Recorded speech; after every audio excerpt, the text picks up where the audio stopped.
नमस्कार दोस्तों, मैं एडवोकेट प्रतीक बुधवार आप सभी दर्शकों का अपने इस यूट्यूब मंच पर स्वागत करता हूं। गुजरात के अंदर दोस्तों ठगी और जालसाजी के मामले लगातार पकड़े जा रहे हैं। पिछले कुछ समय से ऐसे मामलों की बाढ़ आई हुई है, जैसे कि फर्जी आईएएस अधिकारी, फर्जी आईपीएस अधिकारी, फर्जी जज, प्रधानमंत्री दफ्तर का फर्जी अधिकारी।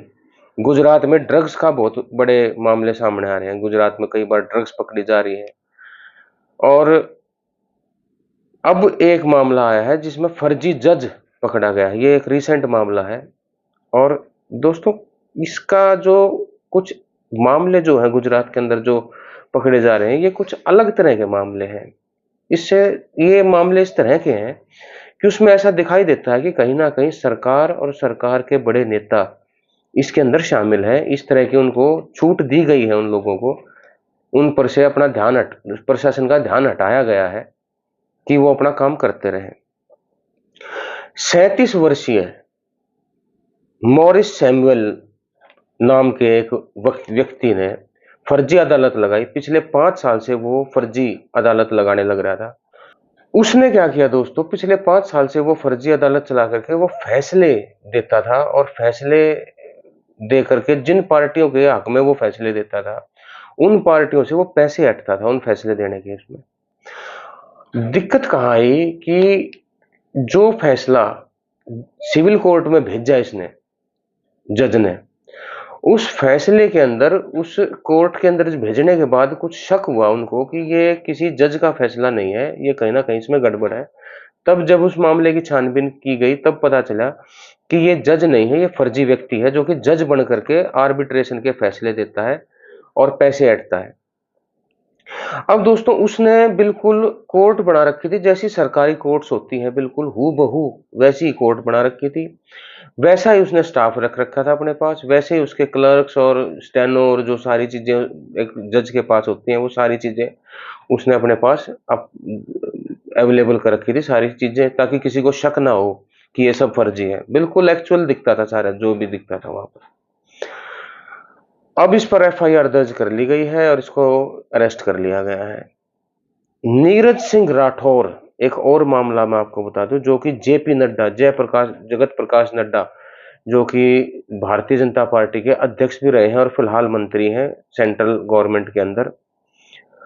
इन्होंने इसका अपने आप को, ये नीरज सिंह राठौर जेपी नड्डा का अपने आप को पीए बताता था कि वो पीए है जेपी नड्डा का, और जेपी नड्डा का पीए बता करके वो विधायकों को मंत्रालय दिलवाने के एवज में पैसे हटता था। 6 बीजेपी के ऐसे विधायक हैं जिससे उसने लाखों करोड़ों रुपए ठगे। जो महाराष्ट्र की सरकार है, एक नाथ शिंदे की सरकार है, उसके अंदर 6 विधायकों को मंत्रालय दिलवाने के एवज में उसने पैसे ठगे। और फिर जब उस पर शक हुआ, जब उसको शक के बिना पर पकड़ा गया, तब उसने सारी बात उसकी जो खुल करके सामने आई और फिर पता चला कि ये तो फ्रॉड आदमी है। किरण पटेल एक और मामला है जो कि अपने आप को प्रधानमंत्री दफ्तर का उच्च अधिकारी बताता था। लोगों को ठेके, लोगों को कॉन्ट्रैक्ट दिलवाने के एवज में, और लोगों को काम दिलवाने को, नौकरी दिलवाने के एवज में उनसे पैसे ठगता था। और ये प्रधानमंत्री दफ्तर का उच्च अफसर बनने के कारण धौंस भी दिखाता था, धौंस दिखाया करता अपनी। जम्मू कश्मीर में चला गया दोस्तों ये, जम्मू कश्मीर में जाकर जम्मू कश्मीर पुलिस से Z+ सिक्योरिटीज ने ली वहां पर अपने आप को प्रधानमंत्री दफ्तर का अफसर बता करके। एक फर्जी विजिटिंग कार्ड बना करके रखता था ये अपने पास, और Z+ सिक्योरिटी का सुख भोगता था। 5 स्टार होटल्स में इसका रहना खाना होता था। और ये किसी ना किसी बड़ी ठगी की प्लानिंग में था, किसी ना किसी बड़ा हाथ मारने के चक्कर में था। मीन टाइम उसी समय एक जम्मू कश्मीर के किसी पुलिस अधिकारी को इसके ऊपर शक हुआ, और जैसे ही इसकी छानबीन की गई तो पता चला कि ये तो फर्जी है, और इसको जम्मू कश्मीर से गिरफ्तार करके और इसके ऊपर मामला दर्ज किया गया।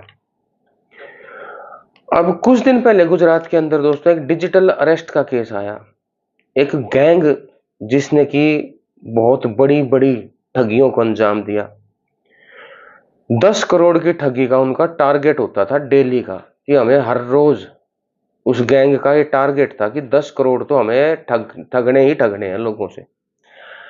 ये क्या करते थे कि ये किसी को शेयर मार्केट में इन्वेस्टमेंट कराने के जरिए, डिजिटल अरेस्ट के जरिए, गेमिंग ऐप के जरिए ये लोगों से पैसा ठगते थे।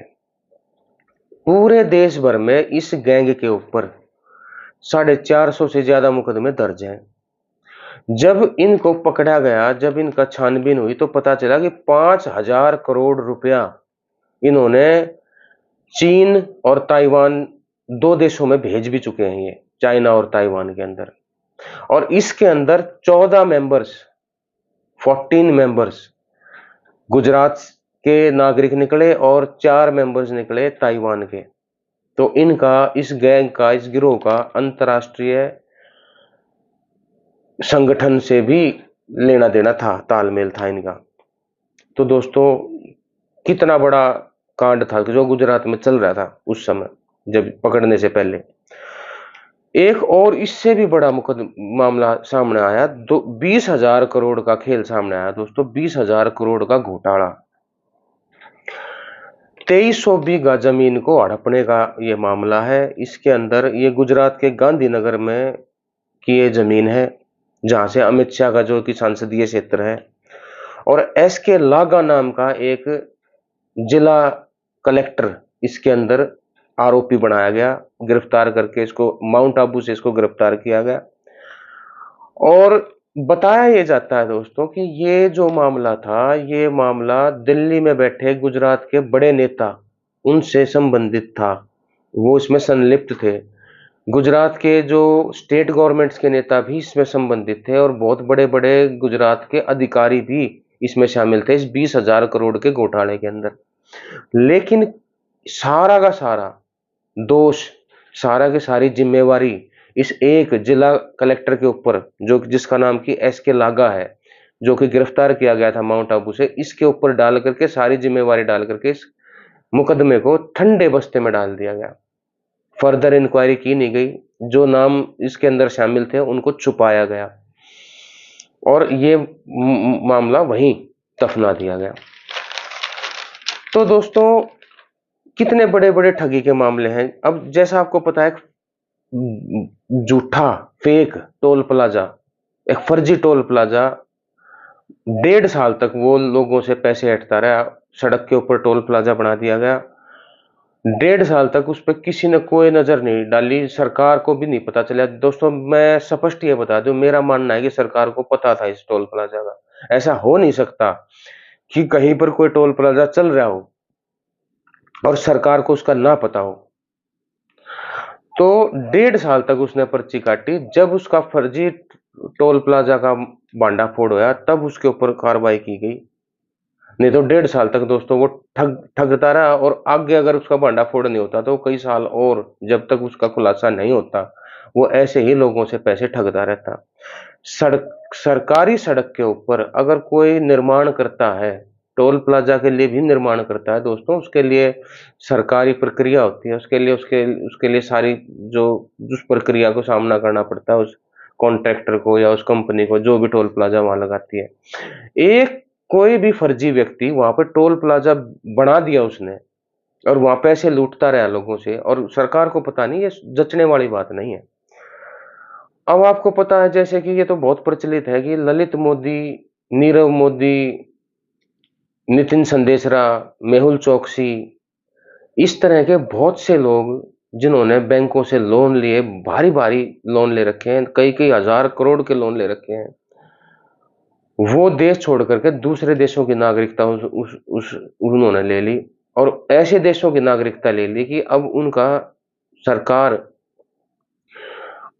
शायद कुछ कर पाए, वो पैसा शायद ही उनसे रिकवर हो पाए। प्रत्यर्पण देखो दोस्तों, आगे आने वाले समय में होगा या नहीं होगा, अभी तक तो होया नहीं। ये सारे गुजरात के जो लिंक हैं, गुजरात के लोग, और ऐसे बहुत सारे लोग हैं जिन्होंने झूठे दस्तावेज दे करके बैंकों से लोन ले करके और दूसरे देशों में सेटल हो गए, यहाँ का पैसा, जनता का पैसा खा गए और ठग करके बैंकों को चूना लगा करके दूसरे देशों में सेट हो गए। अब दोस्तों कहीं ड्रग्स का काम हो रहा है, कहीं फर्जी अधिकारी पकड़े जा रहे हैं, कहीं पे कोई फर्जी आईएएस अफसर पकड़ा जा रहा है, फर्जी आईपीएस अफसर पकड़ा जा रहा है।